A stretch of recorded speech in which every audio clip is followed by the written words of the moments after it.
Una es la ciencia, porque es licenciado en física, y otra es la filosofía, que ha hecho el doctorado de filosofía, ¿no? Entonces es ideal para poder... Pero lo más importante de todo, más que esas dos cosas, es que es un militante de las causas libertarias que todos tenemos, ¿no? Y luego es una persona absolutamente concienciada con el problema de la tecnología. Ha escrito un libro importante que es algo así como Técnica y Tecnología, cómo hablar con un tecnólogo.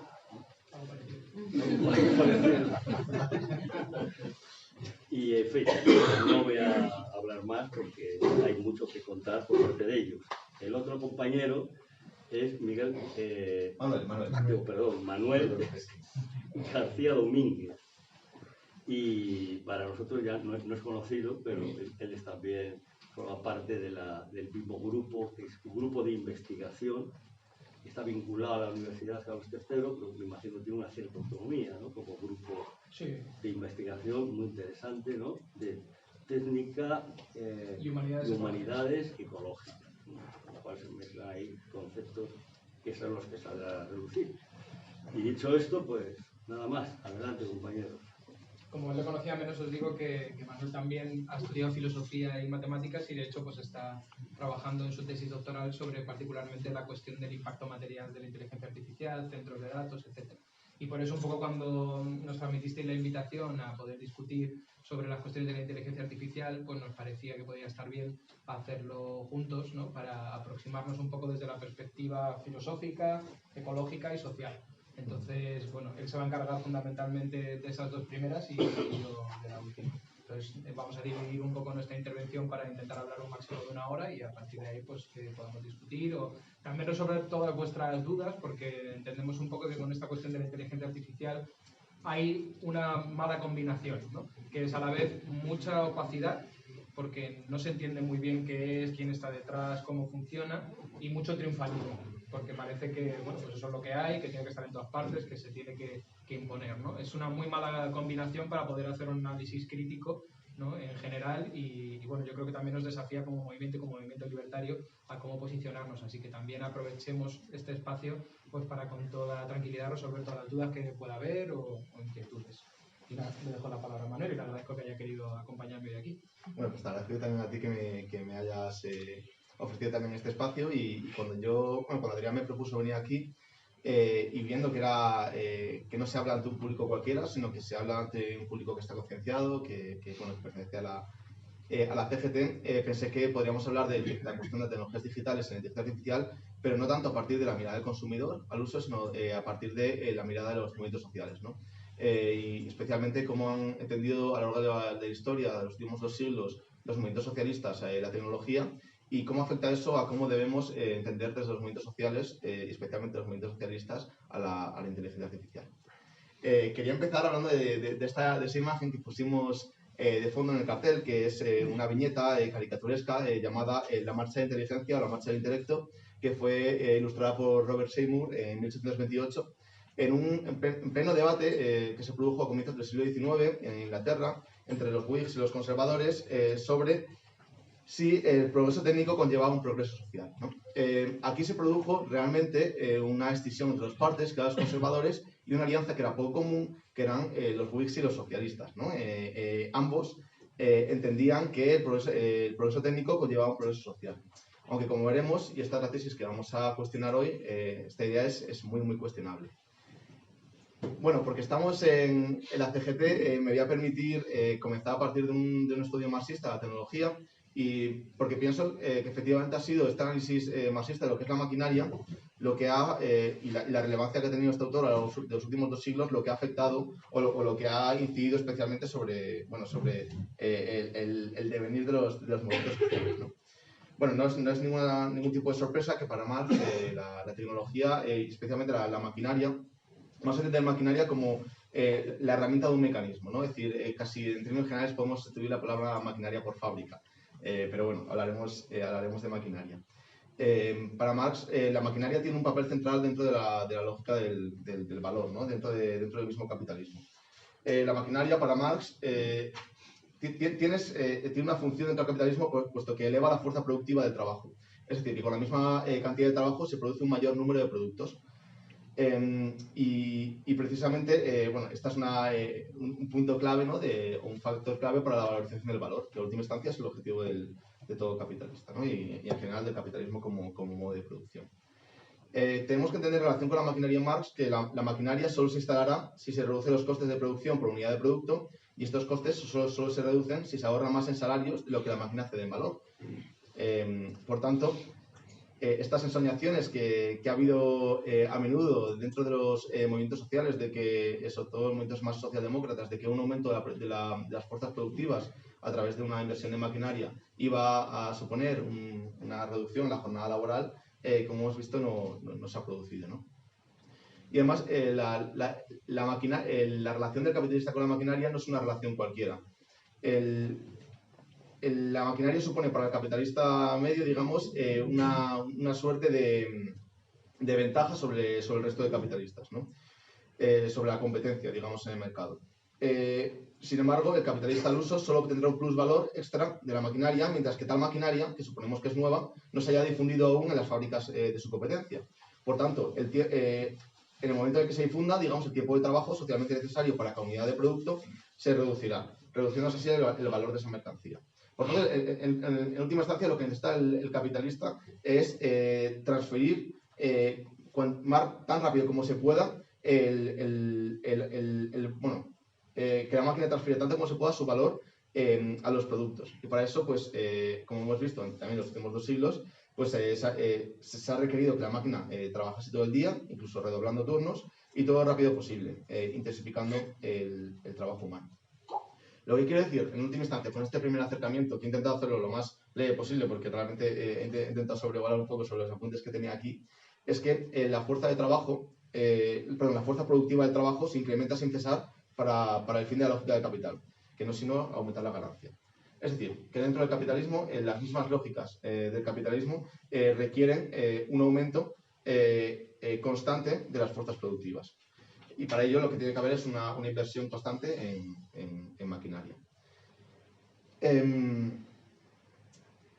Bueno, pues esto es decir, que cada vez hay más fuerzas, hay una mayor fuerza productiva dentro del capitalismo. El problema es que esto es, digamos que con la finalidad es la valorización del valor, esto nos ha traducido en una mejora en una reducción de las jornadas laborales, una inversión en la reducción de riesgos de accidente o los perjuicios para la salud, porque todo esto, digamos que es algo casi independiente, es decir, que son al final una cuestión que reduce la ganancia. Es decir, el aumento de las fuerzas productivas nos ha traducido en una mejora en las condiciones de trabajo de los trabajadores.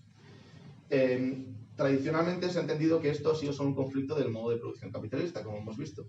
Entonces, en el curso de la tradición socialista hemos encontrado dos principales o dos lecturas. Por un lado, la lectura estricta marxista-leninista, según la cual tiene que haber una reapropiación de las fábricas, digamos, endiosando como Adalid de las fuerzas productivas para hacer una distribución planificada de ese aumento de la riqueza, de ese aumento de la producción.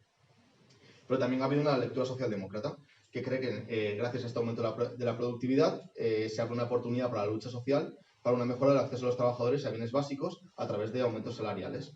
Vale, pues estas digamos que han sido las dos posturas que han formado el grueso de la tradición socialista.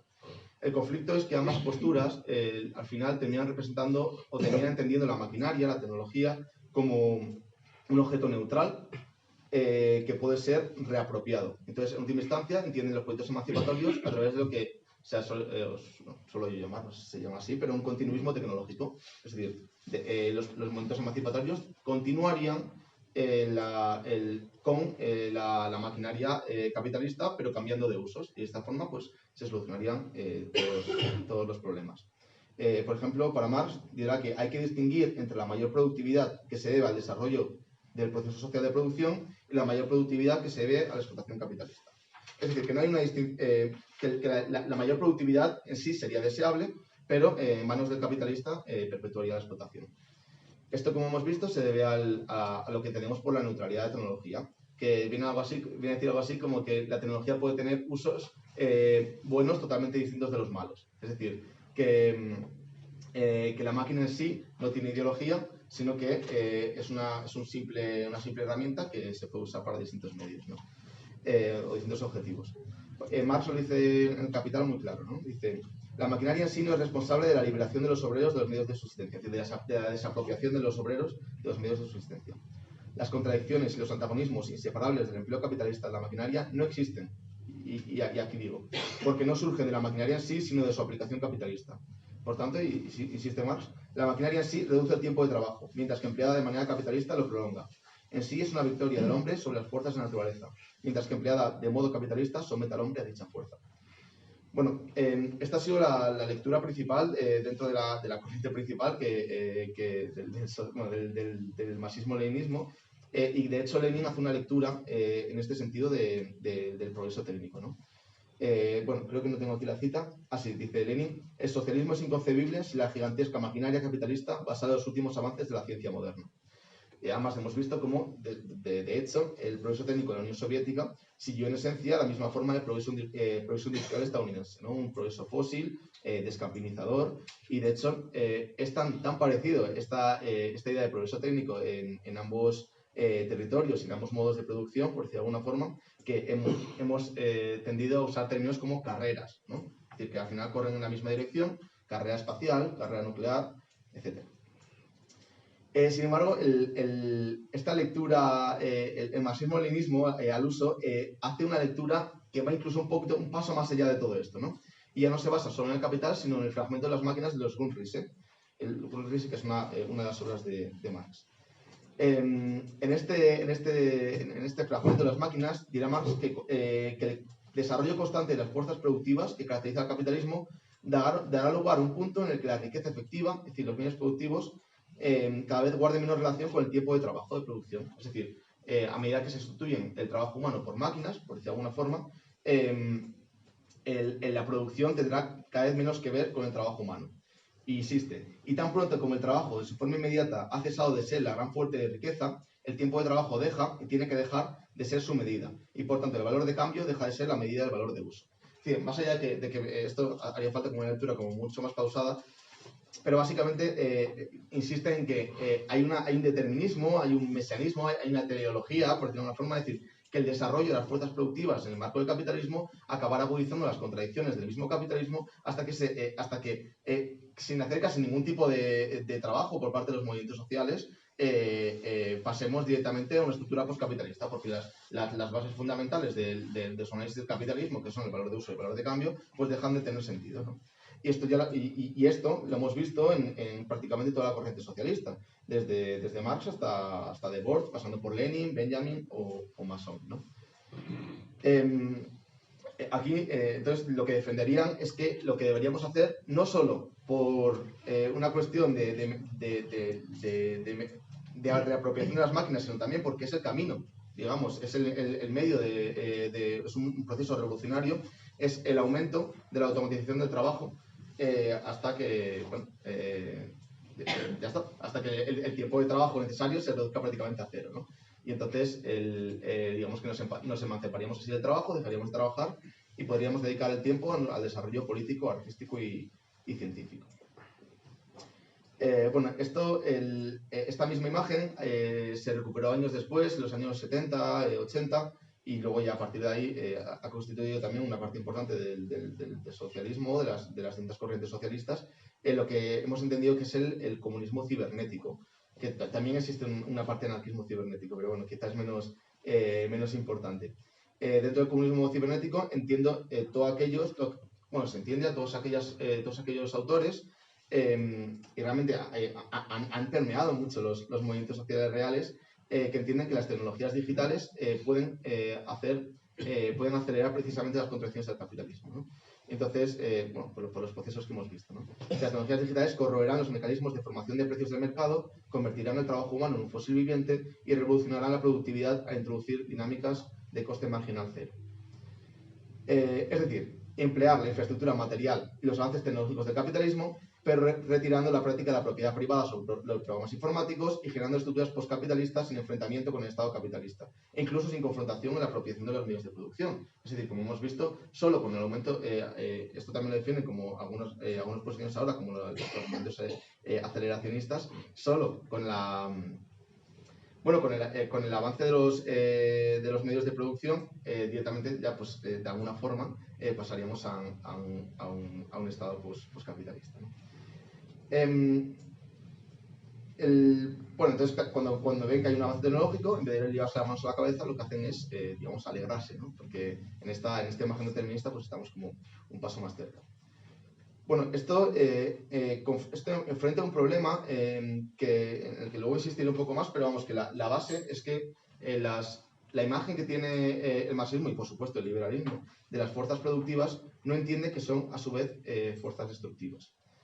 Dentro del capitalismo se nota muy bien, ¿no? Es decir, si lo que busca el capitalista es aumentar la tasa de beneficio, una forma de aumentar esa tasa de beneficio, digamos, es dejando toda una serie, a partir de la reducción del capital constante y del capital variable. En el capital constante deja toda una serie de facturas sin pagar. Es decir, comprando materias primas al precio de sustracción, sin tener en cuenta los costes naturales y las comunidades que provoca, comprando la mano de obra solo al precio de su reposición. Es decir, digamos que y además como lo que pretende el capitalista es, en última instancia, digamos que ya ni siquiera es una cuestión moral, sino que efectivamente no puede hacer otra cosa si quiere permanecer en el mercado. El capitalista lo que requiere es aumentar esa tasa de beneficio, como hemos visto, para poder seguir invirtiendo en maquinaria. Tiene que tener unas vistas realmente cortas. Se tiene que fijar solamente en una o dos rotaciones del capital. Entonces, eso le impide, digamos, dar cuenta o le impide fijarse en algo más que la agudización o el aumento de esa tasa de beneficio, ¿no? Entonces, por eso decía Marx que la producción capitalista solo desarrolla la técnica y la combinación del proceso social de producción, socavando al mismo tiempo las fuentes originarias de toda riqueza, la tierra y el trabajador. Ahora bien, para ello hemos visto que el capitalista requiere de una maquinaria concreta, que es aquella maquinaria que está orientada o cuyo diseño se realiza únicamente para el aumento de la tasa de beneficio, es decir, solo el aumento de la tasa de beneficio. Y entonces para eso se genera una maquinaria que aumenta las fuerzas productivas, pero a costa de muchísimas cosas, ¿no? A costa de un mayor nivel de explotación de la naturaleza, de cuyos costes no se hace cargo, como luego veremos, un mayor consumo de recursos energéticos y materiales, es decir, que siempre y cuando se produzca lo que hemos visto al principio, ¿no? Que voy a repetirlo porque esa parte es clave, siempre y cuando se reduzcan los costes de producción por unidad de producto y se ahorre más el salario en lo que la máquina cede en valor, ¿no? También una menor eficiencia total, si vemos los gastos totales, y no solo los gastos que se reconocen dentro de lo que es el mercado liberal, mayor desigualdad social, mayor precariedad laboral, mayor centralización. Es decir, se hacen máquinas cuya única función, y aquí quiero insistir, cuya única función es que están orientadas a una mayor valorización del valor. Vale, pues el problema es entender que en un proyecto socialista estas máquinas que están orientadas a la producción de valor y que ignoran una enorme parte de la realidad social que se escapa de la parte tan circunscrita que es el mercado, podemos aprovecharlas o podemos reapropiárnoslas para un proyecto socialista así como así, ¿no? Esto es lo que voy a criticar, ¿no? Esto no es Adrián Mazán tiene aquí, tiene aquí una cita en Ecosocialismo Descalzo, una obra que yo creo que trata muy bien esta cuestión, que me parece muy interesante y es un poco extensa, pero la leo. Dice: en su identificación entre desarrollo de las fuerzas productivas destructivas y liberación humana, gran parte de las teorías emancipatorias que dominaron el horizonte de la teoría y la praxis revolucionaria asumieron la neutralidad del mundo material moderno.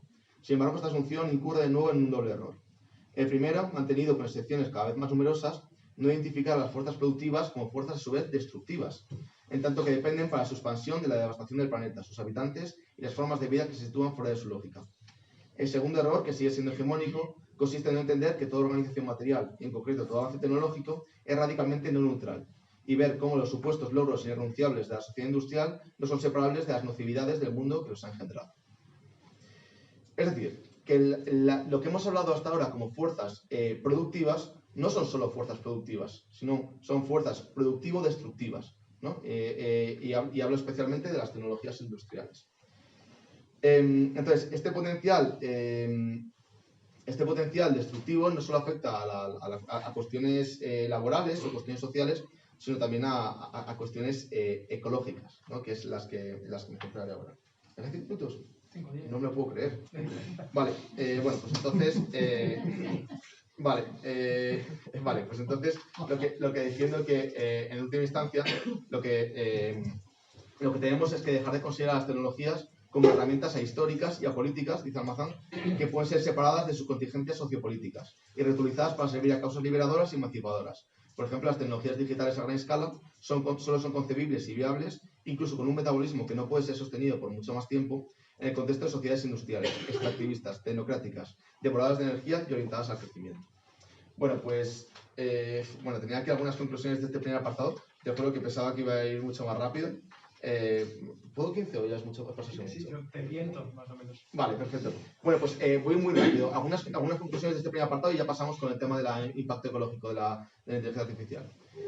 Bueno, el primero que a tiempo de crecer las fuerzas productivas crecen también las destructivas, incluso las destructivas crecen mucho más rápido que las productivas, ¿no? Por ejemplo, como indica Richman, a medida que agotamos los recursos minerales de mayor concentración, aumenta la devastación causada por la extracción de cada unidad de recurso adicional. Esto se basa principalmente sobre lo que entendemos como un modo de vida imperial, que son aquellos modos en los que se oculta sistemáticamente las condiciones de producción de aquello que consumimos y se reduce todo el proceso de producción a la mercancía que intercambiamos, ¿no? Entonces, de aquí se pueden extraer dos conclusiones, ¿no? Que la dimensión infraestructural y los daños que creemos que están asociados a ella no son separables de los bienes que producen y que solo ha sido posible la universalización de un cierto nivel de vida en el norte global a costa de la externalización de los costes al sur global, ¿no? Y esto, creo que insistí un poco en ello. En tercer lugar, que la noción marxista de producción y en general la noción moderna de producción entiende la naturaleza erróneamente, porque creo que el trabajo transformaría la naturaleza sin límites ni resistencias, y realmente si hay límites y si hay resistencias. Y aquí se introduce además una cuestión del tiempo, y es que mientras más tardemos en confrontar estas lógicas crecentistas del industrialismo, en general del capitalismo industrial, pero también del industrialismo, es decir, mientras orientemos nuestras luchas a algo que no sea la confrontación con el sistema industrial, más crecerán las fuerzas productivas y por tanto mayor será su destrucción. Por este paralelo con las fuerzas destructivas.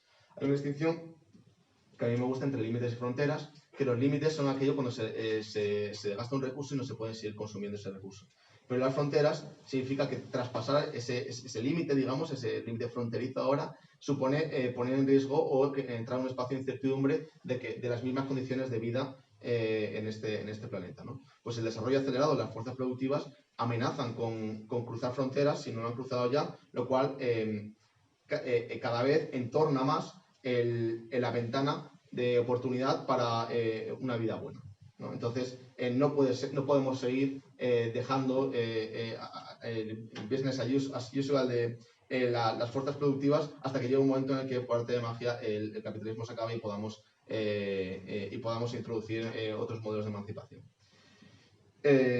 Y esto en última instancia surge de una confusión radical de una parte del movimiento socialista, y es que el objetivo del movimiento socialista no puede ni debe ser la liberación del trabajo a través de su automatización ni la distribución de una riqueza en constante crecimiento. Ahora, en el siglo XXI, en 2024, tenemos que pensar en un posmarxismo ecológicamente fundamentado, es decir, pensar en sociedades más justas y menos demandantes de recursos, un socialismo de subsistencia y no de lujo, que no tenga fantasías tecnócratas y que nos permita seguir adelante en este siglo.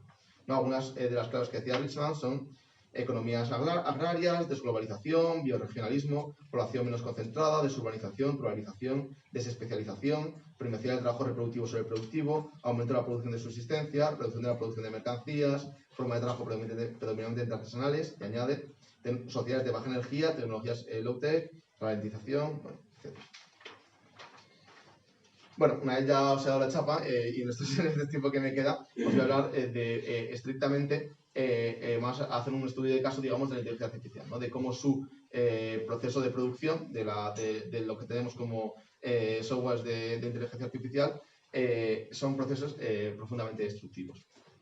La inteligencia artificial no tenemos que entenderla como una tecnología o un objeto técnico como lo que se produce en nuestra pantalla, ¿no? Sino que tenemos que entenderla como una industria global. Principalmente se producen en centros de datos, hay unos 8.000 a lo largo del mundo, y los centros de datos son básicamente como naves de los polígonos industriales, cuyo interior hay una hilera interminable de racks integrados, de servidores y otros equipos electrónicos, como equipos de red y unidades especializadas de almacenamiento.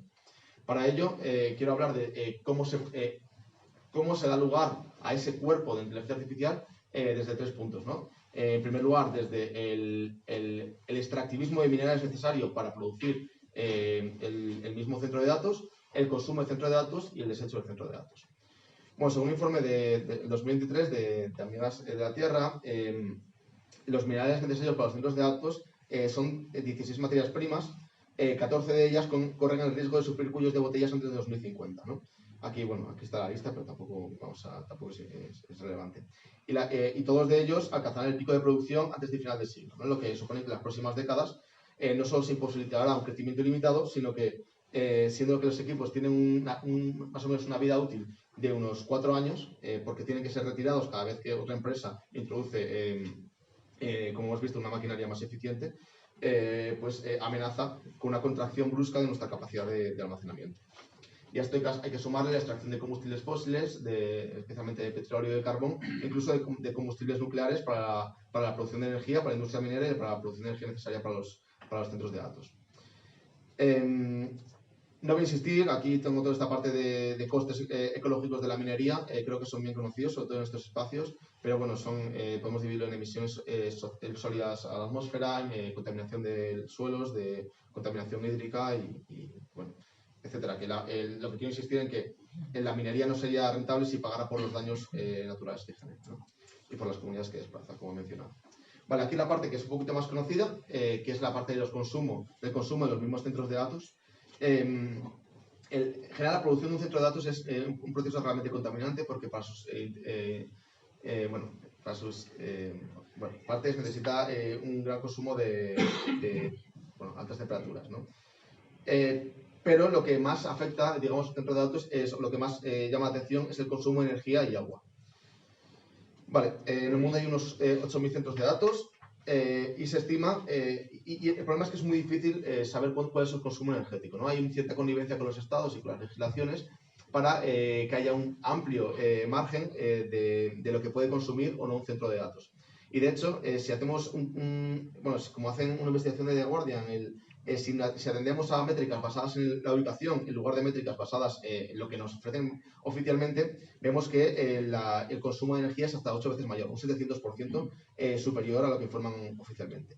Si nos vamos a lo oficial, que ya vemos que es falso y que queda prontamente anticuado, se estima que en 2022 consumieron 460 teravatios hora de energía y que en 2026, tan solo 4 años después, podían duplicarse y llegar a los 1.000 teravatios. Yo sé que esto es un concepto teravatio hora. Yo sé que esto es un concepto que igual así en amplio queda un poco raro, así que a mí me gusta hablar de un término que es un poco controvertido, pues que es el de esclavo energético, que es el equivalente a la energía del trabajo producida por una persona que trabajase 12 horas al día ininterrumpidamente. Pues bien, si atendemos solo al consumo de los centros de datos, equivaldría a tener una persona por familia, un esclavo por familia que trabajase 12 horas al día solo para mantener nuestra infraestructura digital. Si la inteligencia artificial fuese un país, consumiría más que Argentina, Países Bajos o Suecia, para que nos hagamos una idea. Y además sigue una tendencia de consumo creciente que no puede seguir dándose por hecho en un contexto de crisis energética como el que estamos viviendo. Por eso dice Muiño, que podemos opinar de lo que queramos, pero es un muy buen lector de Marx y muy buen analista de la realidad social, a mi juicio. Decía, al menos en 2016, dice, La cuarta revolución industrial va a fracasar porque no tiene base energética que le sirva de sustento. Este es el gran drama de nuestro tiempo que se convertirá en tragedia final del mito del progreso. Bueno, estas emisiones energéticas están muy relacionadas con la emisión de gases de efecto invernadero, representan hasta el 3% de la emisión de estos gases, superando incluso a la industria de la aviación, ¿no? que es una que se suele poner mucha atención. Solo la IA consume el 0,5% del consumo mundial de electricidad, que equivale a todos los habitantes de España. Si atendemos ejemplos concretos como ChatGPT, su entrenamiento ChatGPT 3, su entrenamiento equivale al consumo energético de un hogar español durante 23 años y tiene la huella de carbono equivalente a un automóvil que recorre 700.000 kilómetros. Además, agrava consumos que eran previos. No os digo datos exactos, sino comparaciones, porque yo creo que se entiende mejor, ¿no? Una consulta de ChatGPT consume 10 veces más más energía que en el buscador de Google, y 10 consultas consumen alrededor de 2 litros de agua. Y generar una imagen con inteligencia artificial consume lo mismo que cargar totalmente un móvil, por hacernos una idea. También hay otro conflicto en relación al agua, especialmente en la situación actual de crisis hídrica que vivimos en todas partes del mundo, pero especialmente en el Estado español, en el territorio del Estado español. De hecho, hay una organización que, si queréis dar un ojo, que son gente además muy maja, muy interesante, que se llama Tu Nube Saca Mi Río, que es una asociación de Talavera Reina que se está oponiendo a la construcción de un hipercentro de datos que consumirá un total de 600 millones de litros de agua potable al año en una zona de riesgo de sequías. Esto equivaldría más o menos al consumo. Bueno, el consumo energético equivale al consumo de una ciudad pequeña. Bueno, esto luego si queréis lo hablamos. Esto también tiene conflictos para los vecinos cercanos, pero bueno, voy a limitarme a lo ecológico. Queda esto y ya está. Una vez que estos centros de datos, como hemos visto, tienen una vida social muy corta, de 3 y 4 años, luego tiene que desecharse y no se recicla. Es decir, estos digamos que tienen una obsolescencia muy corta, ¿no? Si sumamos el mismo material de centros de datos más las tecnologías que necesitamos para consumir esa inteligencia artificial, es decir, si sumamos prácticamente todas las tecnologías digitales, pese a que en sus páginas web dicen que son reciclables hasta un 90%, solo se reciclan un 17%. Es decir, en España producimos una media de 19 kilogramos de basura electrónica por persona, que acaba principalmente en cementerios electrónicos en Ghana, con niveles muy altos de toxicidad y con un impacto ecosocial realmente grave, ¿no? Los costes en este sentido son muy similares a los de la minería. Entonces, lo que quiero decir es que el impacto, como veis, en esta última parte de análisis del impacto ecosocial de la inteligencia artificial o en general de las tecnologías digitales, porque todo pertenece a un mismo complejo digital y es necesario todo este complejo para que se produzca cada una de las partes, no hemos hablado del modo de producción capitalista ni del modo de producción socialista. Es decir, como que estos costes, es decir, la forma en la que están constituidas los centros de datos y la magnitud del consumo y la universalización que requieren,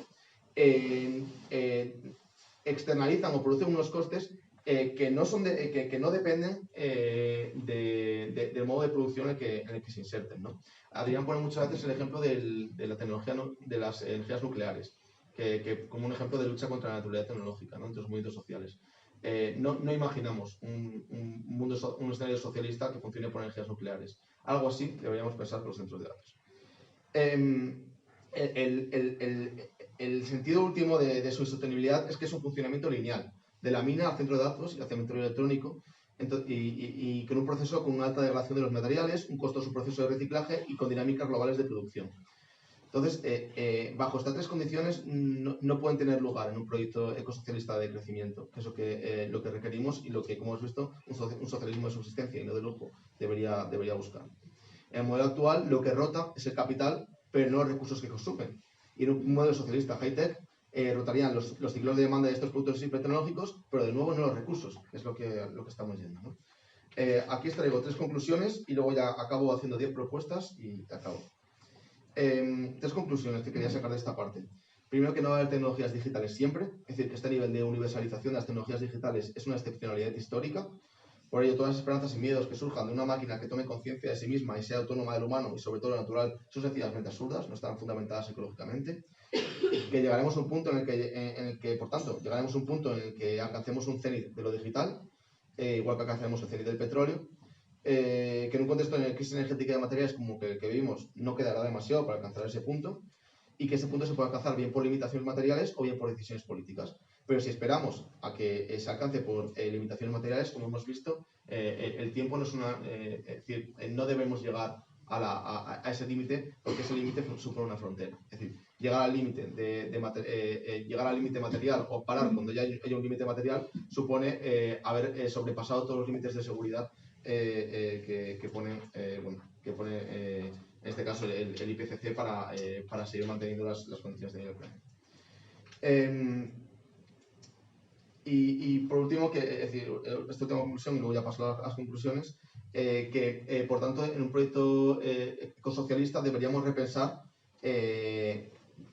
cuáles son los derechos básicos, ¿no? Últimamente escucho mucho hablar del derecho a Internet, del derecho a acceso a Internet, el derecho a un ordenador privado. Bueno, es decir, como que los derechos, tal y como los entendemos, son costosos ecosocialmente. Y hay derechos que no pueden llevarse a la práctica. Es decir, quizá lo que debemos preguntarnos es que este tipo de... que algunos... Esto lo dice una de Gloria Fuertes, lo critica Rechman, pero bueno, lo critica desde el cariño que Gloria Fuertes dice en un momento que todo el mundo tenga un coche. Ahora diríamos que todo el mundo tenga un coche eléctrico. Pero quizá este tipo de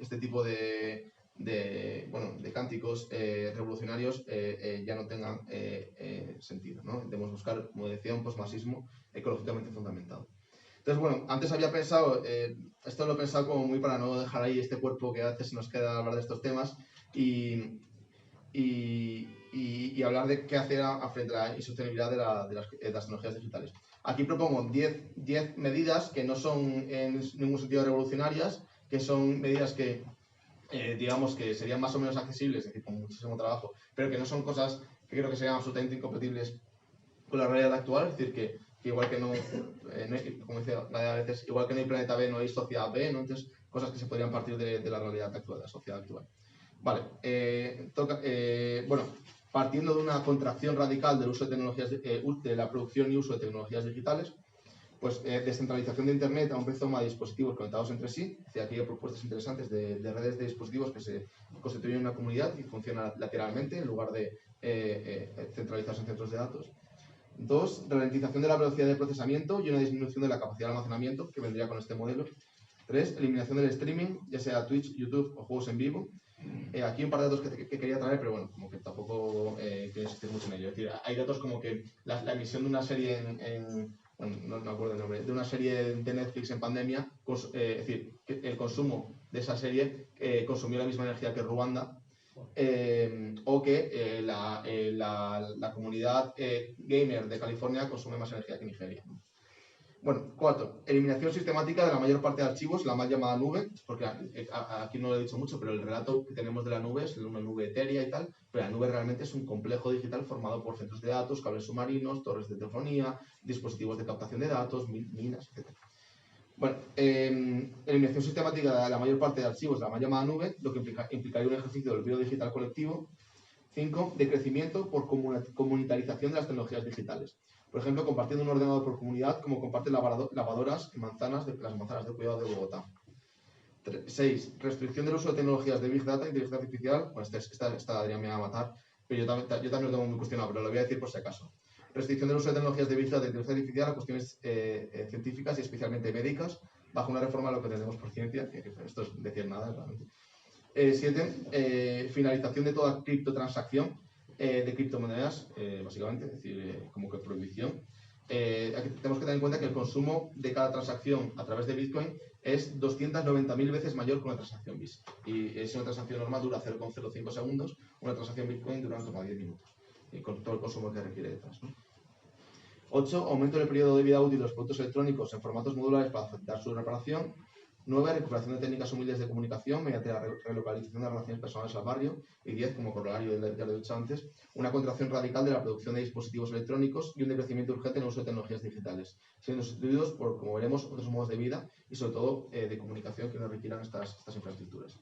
De aquí acabo que creo que el papel de los movimientos sociales que se quieran decir a sí mismos socialistas es de funcionar en el espacio público y en la opinión social como un parteaguas, como un rompenieves de la opinión pública, en relación a la imagen que tenemos o los imaginarios que tenemos de las tecnologías. Creo que ese es el papel y para eso es necesario que la crítica a las tecnologías digitales y sobre todo que la desdigitalización forme parte central de cualquier programa político, y especialmente en proyectos decrecentistas. Solo desde ahí podemos pensar en una transformación radical de los modos de vida y de los modos y los imaginarios sociales para que para que el grueso de la población colabore en este proceso y no sea algo impuesto. En fin, como diría Lechman, decrecer y desdigitalizar.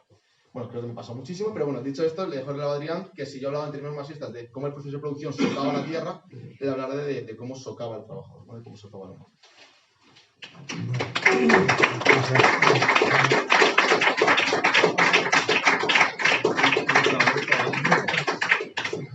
Bueno, yo voy a continuar un poco construyendo sobre la intervención inicial que hacía Manuel.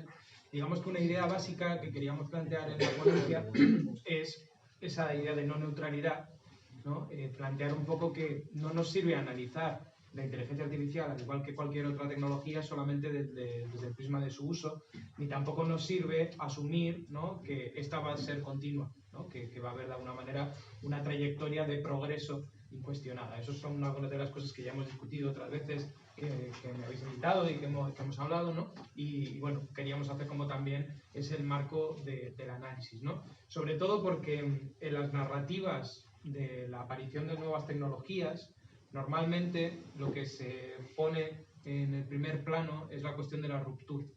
Es decir, siempre cuando aparece una nueva tecnología, y particularmente lo estamos viviendo con la inteligencia artificial, ¿no?, se hace hincapié en, de alguna manera, lo novedoso, se hace hincapié en lo revolucionario, ¿no?, que es una palabra que un poco nos han robado, ¿no?, en cómo va a transformar la organización del trabajo, la vida, etc. Y muy pocas veces se hace hincapié en la continuidad, ¿no?, y mostrar la continuidad y el paralelo que hay entre algunos procesos de aparición tecnológica, ¿no?, y otros que ya han tenido lugar históricamente es relevante, porque al fin y al cabo, en ese marco un poco que Manuel exponía de correlación fuerte entre el deseo de crecimiento y de acumulación del capitalismo y la aparición y la extensión de tecnologías, lo que podemos ver es una continuidad muy fuerte, una continuidad de 2 siglos en realidad en la constitución cada vez más de un mundo mediatizado, no solamente por esas relaciones de producción o por el mercado o por el Estado, sino también por las máquinas y por la tecnociencia, ¿no? Una mediación que es determinante porque no solamente transforma la naturaleza, sino que también transforma la sociedad y nos transforma a nosotros mismos como humanos, ¿no? Al fin y al cabo, pues implica una enorme mutación social, que es todo lo contrario a una neutralidad, porque de alguna manera impregna a las sociedades e impregna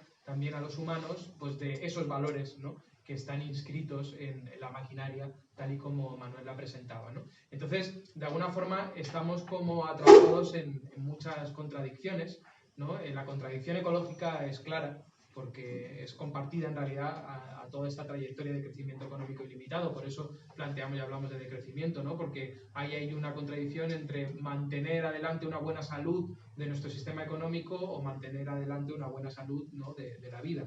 Pero también yo diría que hay contradicciones a nivel social importantes, ¿no?, porque si estudiamos cuáles son las especificidades del capitalismo en las últimas décadas, una de ellas muy relevante es haber extendido los espacios de acumulación ya no solamente a nuestras horas de trabajo o a la producción de no sé, pues lo que se hacía en una fábrica, ¿no?, de muebles o de coches, etcétera, sino extender también, ¿no?, su espacio de influencia a nuestra vida, a nuestras costumbres, a nuestros gustos, a nuestra relacionalidad, ¿no? Cómo todos esos espacios que antes quedaban fuera, ¿no?, se han ido insertando cada vez más y también siendo modelados por esas mismas lógicas del capitalismo, ¿no? Lo vimos primero con el ocio, ¿no?, lo vimos con la música y ahora lo vemos, por ejemplo, con la comunicación, ¿no?, e incluso con ámbitos tan íntimos como la búsqueda de pareja, con la búsqueda de reconocimiento, ¿no? Y en todo ese proceso la digitalización ha sido muy importante, porque no había instrumentos con la suficiente capilaridad como para poder tener una mediación, ¿no?, una mediatización de esos espacios tan íntimos, ¿no?, porque no ibas a poner a un supervisor en cada una de las casas, ¿no?, para que tomara datos al respecto de cómo cada cual se estaba relacionando o qué hacía en cada momento. Solo podías hacer en una fábrica taylorista como mucho, ¿no?, pero no en todos los espacios. Ahora un smartphone es una especie de medidor taylorista de nuestra vida, si quieres, ¿no? No está en la cadena de producción, sino que está en todas partes, ¿no?, porque sabe dónde vamos, de dónde venimos, en qué caminamos, qué nos gusta, qué consumimos, ¿no?, qué tipo de búsquedas hacemos, etcétera, ¿no? Y claro, eso es un nicho de valor enorme, porque tener conocimiento, tener posibilidad, ¿no?, de acceder a esa información permite después poner en marcha procesos de valorización que antes eran imposibles, ¿no? Desde la publicidad dirigida, por ejemplo, ¿no?, a la construcción de unas nuevas mercancías muy atípicas que son esa nueva industria de la inteligencia artificial, esa nueva industria algorítmica. Porque lo he explicado alguna vez ya también cuando hemos estado discutiendo, ¿no? Al fin y al cabo un algoritmo, si lo quisiéramos entender en términos un poco abstractos, es como una especie de maquinización o automatización de un gesto, de alguna forma, ¿no? O sea, por ejemplo, pensemos en un algoritmo que hace una identificación facial a través de imágenes. Pues es una especie de automatización del acto de reconocer a alguien en una fotografía. Que una vez que se automatiza y se convierte en ese algoritmo, es una mercancía privada, ¿no?, que además puede utilizarse para generar beneficios, ¿no? Al igual que, por ejemplo, Google inicialmente automatizó la labor, pues, de la recomendación de un bibliotecario, ¿no?, que después ha tomado otro cariz, ¿no? O tenemos máquinas que de manera automatizada juegan a diferentes juegos, ¿no?, o máquinas que ahora producen imágenes, ¿no?, o producen textos. Ahí tenemos automatizaciones de gestos, automatizaciones de acciones humanas. Automatizaciones que además, al convertirse, como digo, en esas mercancías, pues pueden ser vectores de enormes beneficios. Y claro, es curioso porque aquí hay una dialéctica que es muy interesante considerar. Porque uno de los miedos que son más recurrentes, ¿no?, y que están, digamos, tanto en el debate público como en la ciencia ficción, como en muchos de nosotros, es el miedo a la sustitución. O sea, se discute mucho sobre eso, ¿no? O sea, cómo de alguna forma, pues esta, digamos, captura, ¿no?, maquínica de muchas de las cosas que nos hacen humanas puede hacernos de alguna manera redundantes. Y además hacernos redundantes, por desgracia, no significa en la liberación total, en la revolución, ¿no?, sino hacernos redundantes significa precariedad, significa paro, ¿no?, significa exclusión social. Y yo digo que ante la cuestión de la sustitución no hay una respuesta ambigua. O sea, hay un riesgo real que quizá no es el que consideremos, ¿no?, y a la vez yo creo que hay una imposibilidad de fondo. Y voy a abordar ambos. Yo creo que el trabajo humano, la actividad humana, ¿no?, lo que nos hace propiamente humanos, no es sustituible por la máquina, en rigor, ¿no? O sea, en rigor no puede haber, ¿no?, y no lo va a haber, tampoco hay interés en desarrollar una especie de inteligencia artificial general que se decía en los años 40-50, ¿no? O sea, no se está proyectando Skynet, ni va a haber Terminator, ¿no?, ni va a haber la posibilidad de repente de que, bueno, los humanos queden superados por una especie de nuevo ente evolucionado, ¿no? O sea, las inteligencias artificiales son algoritmos para hacer actividades muy localizadas, muy especializadas, de manera muy eficiente, ¿no? Está claro que lo que nos constituye, primero, es que somos cuerpos, eso es lo fundamental, ¿no? Y no hay inteligencia, por ejemplo, sin una dimensión emocional, sin una dimensión relacional, ¿no? Lo que nos constituye tiene mucho que ver con nuestro carácter frágil, con nuestro carácter limitado, con nuestra capacidad creativa, y ante eso no hay sustitución real. Ahora, sí puede haber sustitución social, sustitución efectiva, ¿no? Y esto es muy interesante porque de alguna manera hace que la inteligencia artificial se entienda mucho mejor a la luz de la historia del trabajo. ¿Por qué? Pues porque lo que está ocurriendo a día de hoy, yo diría, es un proceso paralelo al que ocurrió hace un siglo y medio o dos, en donde se sustituyó el trabajo manual por máquinas. Ahora estamos viendo un intento de sustitución social del trabajo intelectual, fundamentalmente, o así llamado trabajo intelectual, ¿no? Y en la sustitución del trabajo manual ya se ve esa digamos, duplicidad, ¿no?, o esa contradicción, porque el trabajo artesano no se puede sustituir por el trabajo maquínico, en rigor.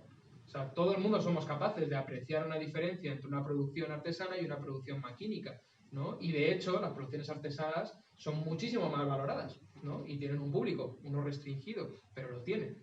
¿Qué ocurre? Que lo que se ha dado es una sustitución social en términos de la competitividad capitalista, porque nadie o muy poca gente puede permitirse comprar un mueble artesano, nadie o muy poca gente, ¿no?, puede permitirse tener una persona trabajando para que le produzca sus alimentos, ¿no?, o para que le hagan un traje a medida o un vestido a medida, etcétera, etcétera. Lo que ha habido, digamos, es una decantación social de clase, ¿no?, en donde esos productos del trabajo manual, que son de mayor calidad, ¿no?, que pueden tener una versión especializada, etcétera, han quedado restringidos, ¿no?, a un sector de la población que puede pagarlos, y todos los demás nos hemos tenido que conformar, ¿no?, con productos estandarizados, ¿no? Tenemos que comprar nuestros muebles en el IKEA, tenemos que comprar nuestra comida en el supermercado y nuestra ropa en el Primark, ¿no?, si no tenemos mucho más que cobrar, ¿no?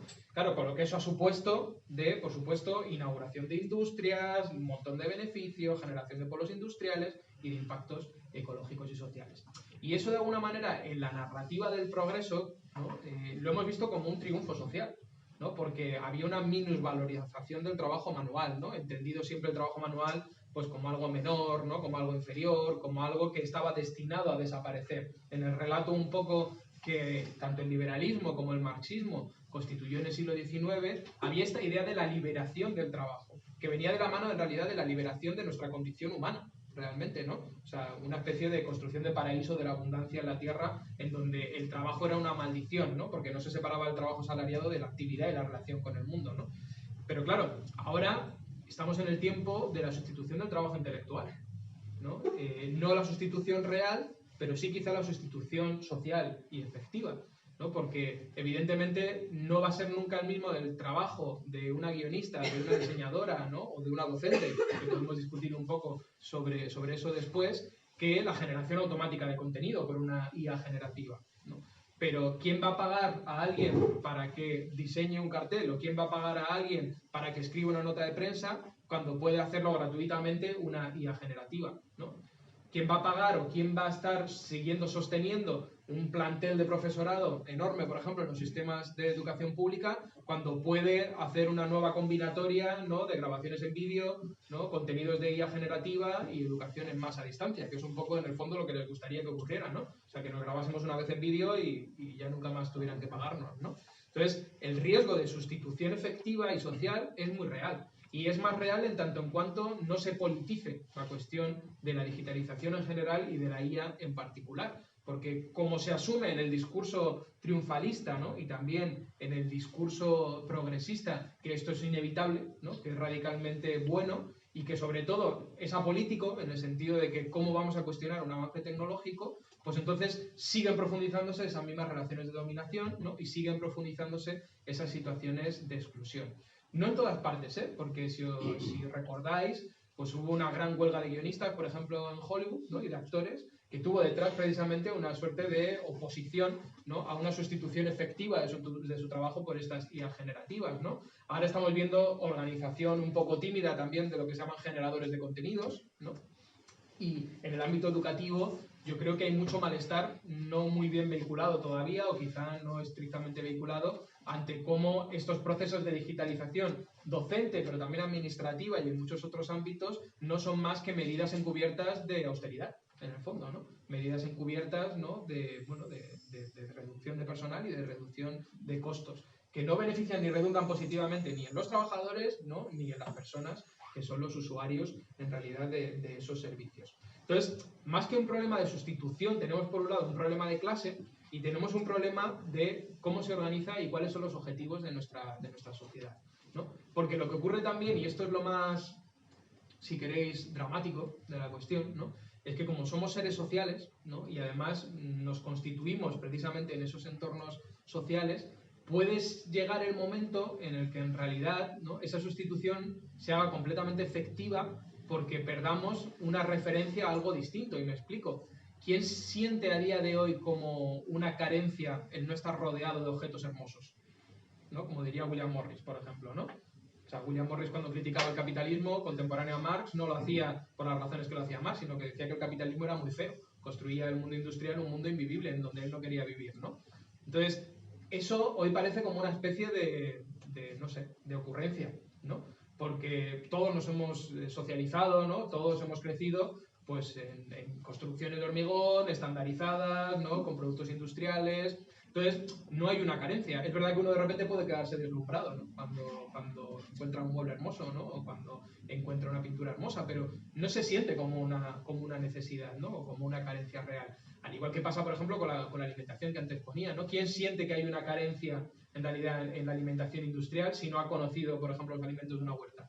Pues mucha gente no lo siente, ¿no? Porque no hay una posibilidad de comparar, ¿no? Pues yo creo que estamos entrando en una dinámica similar, pero en el ámbito de cómo nos constituimos como individuos y cómo nos relacionamos, ¿no? Y yo que pertenezco a una generación bisagra, entre comillas, ¿no? Que ha vivido en un mundo sin internet, aunque por un poco tiempo, ¿no? Y ahora vive hoy, pues cuando hablo con gente solo un poco más joven que yo, me doy cuenta de que, claro, hay muchos espacios de referencia comparativa que no existen directamente, ¿no? Hay mucha gente que no puede sentir como una carencia el que no haya una sociabilidad densa o que no haya espacios de referencia donde tú te encuentras con tus amigos en una plaza, en un bar, ¿no? Y que entienden que simplemente relacionarse a través de WhatsApp es relacionarse, ¿no? O sea, tener un amigo es hablar a través de WhatsApp, ¿no? O, por ejemplo, que ligar a través de Tinder es ligar, ¿no? Y ya está. Entonces, eso nos va constituyendo una subjetividad, ¿no? Va constituyendo una subjetividad que, además, en muchos sentidos también, va viviendo en un mundo que está construido a base de mediaciones, en donde, en realidad, lo que nutre tu experiencia de mundo muchas veces es esas propias tecnologías digitales y sus productos, y no tanto, ¿no? un espacio externo a eso, ¿no? Y eso es algo muy dramático, ¿no? Para lo que somos como sociedades, para lo que puede suponer unas luchas democráticas y lo que puede suponer también el construir un pensamiento crítico, realmente, ¿no? Porque, por ejemplo, si no hay una distinción, y eso pasa, por ejemplo, ahora en la universidad, ¿no? Una compañera nos contaba hace poco que tuvo un gran debate porque un alumno venía defendiendo que nunca había habido la muerte masiva de judíos durante el régimen nazi, ¿no? Y entonces la mujer le preguntaba, ¿por qué me dices eso? ¿No? Pues si está claro, está documentado, está solo referencia. No, es que lo he visto en este vídeo de YouTube, ¿no? Y ella le decía, ya bueno, pero es que un vídeo de YouTube dice, para mí es igual de válido que lo que tú me digas, ¿no? Claro, si eso ocurre, y eso puede ocurrir porque esa es tu relación o tu referente de mundo, se puede construir lo que en realidad ya estamos viendo, ¿no? Lo que se llaman cámaras de eco, ¿no? O sea, la construcción de subjetividades y de nuevos sujetos sociales, donde hay un discurso coherente, por mucho que sea absolutamente delirante, ¿no? Y eso, sin eso no se comprende la extrema derecha a nivel global, por ejemplo, a día de hoy, ¿no? Entonces, claro, en la IA estamos viendo como la confluencia, por un lado, de un último impulso, un gran último estertor de ese discurso del progreso, ¿no? En donde se nos promete la liberación del trabajo, se nos promete la liberación del humano, ¿no? Incluso parece que los hombres por fin consiguen lo que nunca han sido capaces o hemos sido capaces, ¿no? Que es crear vida. Esa es toda su gran obsesión, ¿no? Como no pueden engendrar, ¿no? Pero tienen que ser siempre superiores, pues van a engendrar la vida mecánica, que esa ha sido una gran obsesión, ¿no? Y mientras tanto se van profundizando en realidad esas mismas transformaciones destructivas en lo social, en lo subjetivo, ¿no? y en lo ecológico. Entonces yo creo que sería muy relevante, ¿no? Y ese es quizá un punto de partida de nuestra conferencia, que como bueno siempre digo cuando discutimos sobre estas cuestiones, nos acerquemos a la tecnología como un asunto político, ¿no? Y veamos y analicemos en nuestros propios espacios de trabajo, en el espacio sindical u otros, ¿no? En cómo eso conforma o no, moldea o no ese espacio de trabajo, a quién beneficia, a quién no, y bueno, nos opongamos a ello como nos oponemos a tantas otras cosas, ¿no? Como desde una perspectiva política, ¿no? Porque en realidad es uno de los grandes vectores de transformación, ¿no? Que están trastocando lo que significa hacer muchos trabajos. Yo conozco el mío como profesor, ¿no? Pero que la universidad en donde yo entré en 2008 y la universidad en la que estoy ahora, pues se va apareciendo cada vez menos, ¿no? Va transformándose de una manera muy profunda, ¿no? Entonces, en realidad, pues esa no neutralidad amplia, como veis, tiene que ver con cómo pues la IA, pero podríamos haber hablado de cualquier otra cosa, es inseparable de una determinada constitución material del mundo y de sus metabolismos, ¿no? De un determinado proyecto de mundo capitalista y también de la construcción de una subjetividad que en realidad es la que le acompaña y la que la reproduce, ¿no? Lo bueno, digamos, de que la sustitución nunca pueda ser real es que siempre existe el espacio de la resistencia, ¿no? Y de la crítica, que no puede desaparecer nada más que vía aniquilación de los cuerpos, ¿no? Que por desgracia pues es algo que sucede también, ¿no? Pero mientras no se aniquilen los cuerpos, ese espacio existe incluso en la cárcel, ¿no? Pero ojalá, digamos, pues que le demos la mayor existencia social posible, ¿no? Y vayamos avanzando en comprender esto de forma crítica. Y yo, mira, yo no suelo ser nunca muy optimista porque no me gusta esa noción de optimismo pesimismo, ¿no? Pero sí que creo que en realidad en la politización de la cuestión tecnológica se están dando avances positivos. O sea, yo recuerdo hablar, por ejemplo, desde un punto de vista crítico de las redes sociales en el 2011, ¿no? Y recibir en los movimientos sociales, pues en realidad una crítica rotunda de cómo podíamos criticar las redes sociales si era lo que había permitido las revoluciones árabes o el 15M, ¿no? Hoy, en cambio, por ejemplo, cuando lees a mucha gente de los movimientos sociales, es muy claro y se entiende muy bien que las redes sociales son de nuestro enemigo, ¿no? Es verdad que Elon Musk lo pone fácil para verlo gráficamente, ¿no? Pero yo creo que sí que avanzamos en una comprensión cada vez mayor y lo que estamos más desarmados es en cómo hacer, qué hacer, ¿no? O sea, si no queremos actuar ahí o si no queremos utilizar esas herramientas, entonces ¿cómo hacemos, no?